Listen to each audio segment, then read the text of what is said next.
Howdy-ho, boys and girls. Will with Just-in-Time Prepping. Leo is here today to say hi. He represents strength and pride. So, I want to talk today about when shit really hits the fan, say a nuclear blast. Now, we all know that the true sign of a nuclear blast would be the mushroom cloud on the horizon. But there might also be like a flash, a bright light flash, something like that. And also I want to give my source is Patrick Allen. He did a very good article on this. That's kind of what caught my attention. And I figured that this kind of fits in to what we're trying to accomplish here. So our worst nightmare is to think about, but just the blast area and where we should be at when it hits. I have my notes here today because there's a lot of information to cover, and I want to make sure I give you accurate information and not a bunch of crap. So you'll know if it goes off because you'll see a sudden flash of light, and it'll be a bright white light. And then if after all that happens, if you kind of feel peace but not at ease, you'll know that it was a nuclear attack. So other signs would be that you would get anywhere from third to first degree burns. And that would be if you were within 10 miles of the blast. So I talked about cloud. So if you're within 10 miles, you'll probably get somewhere between first degree burns to third degree burns. And if you're within 50 miles of the blast, you'll probably see the flash of bright light. You might even get flash blindness. So as soon as you realize what's happening, find an immediate shelter.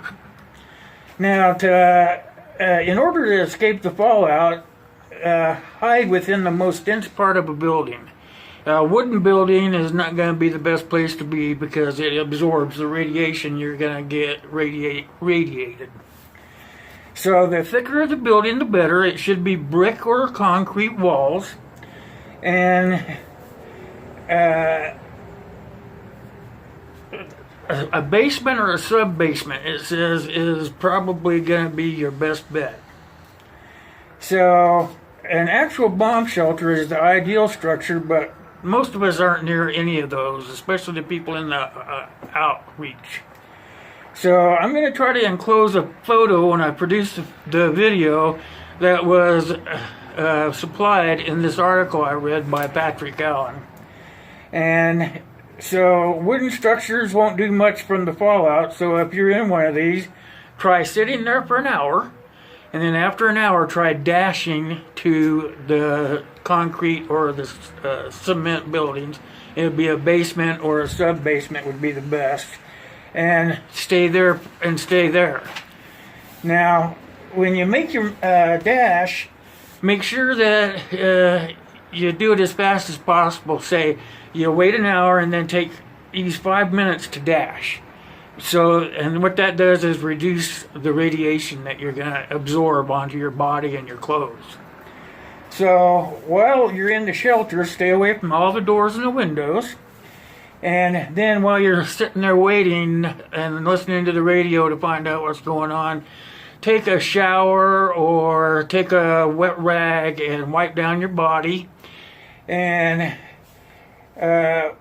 use a wet cloth and then ditch your contaminated clothes. Put them in a plastic bag and seal that bag.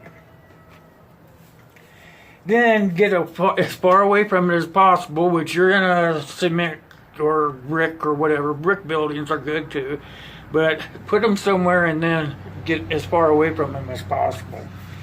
Now, while you're in the shower, use soap and shampoo, but don't use a conditioner in your hair or anything, because what that does is it causes the radiation to stick to you.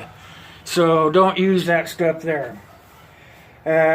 Also, once you clean your body with the rag and everything, the last thing you want to do is blow your nose, and then clean your eyelids, your eyelashes, and your ears. And then lastly, drink only bottled water and eat only sealed food that are in cans sealed up food. Lastly, listen to the radio and stay up on the dates and stuff that's going on in your area, because they're going to tell you how long you should wait and where you need to go to be decontaminated afterward.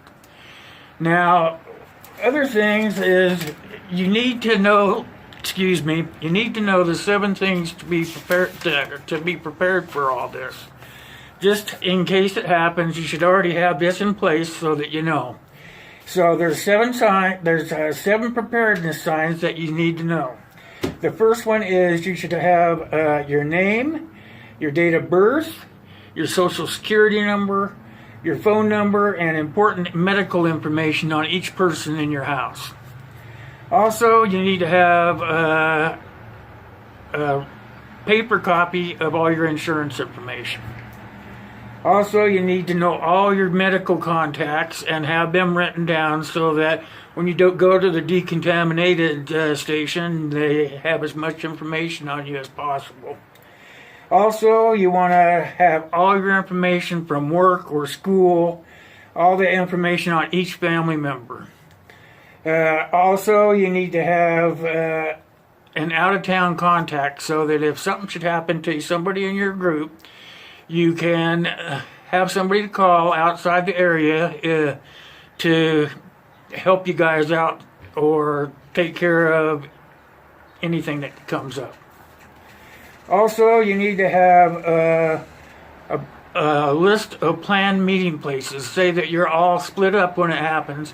You need to have everybody that's in your family or group know where your meeting places are, so they know where to go to meet up. Also, you need to make sure that everybody in your group carries an ICE card. And what that stands for is in case of emergency. So everybody should have one of those on their person. And then lastly, make sure that everyone in your household has a bug out bag. And we've talked about this in other videos. Everybody should have their own bug out bag that's in your group or family. So in case of emergency, that you have everything that you need to take care of yourself. So, these are all things we need to know, and I'm sure I left some stuff out because I'm trying to read off these notes. I'm trying to make sure that I'm giving you all the information that you need to know, and trying not to leave anything out.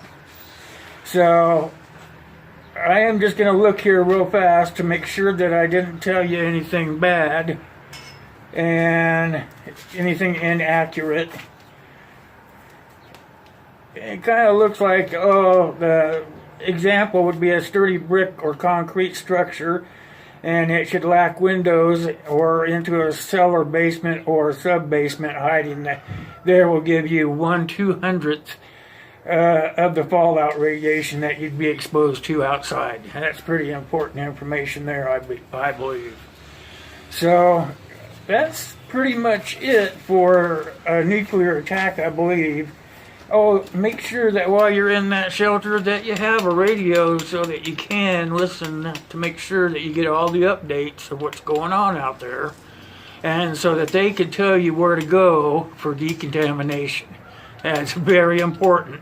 I've shown you guys mine many times. It's always attached to my bug out bag. So that's about it for today. I'm gonna attach a picture and produce it into the video of structures that would be the best place for people to hang out in case of a nuclear attack or somebody dropping the bomb accidentally or whatever. So I thought this would be kind of a good video to give to you folks so that you would know what to do. I mean, a lot of people don't know what to do in case of a nuclear attack. So I gave you a lot of good information. If you like what you see, leave a comment down below.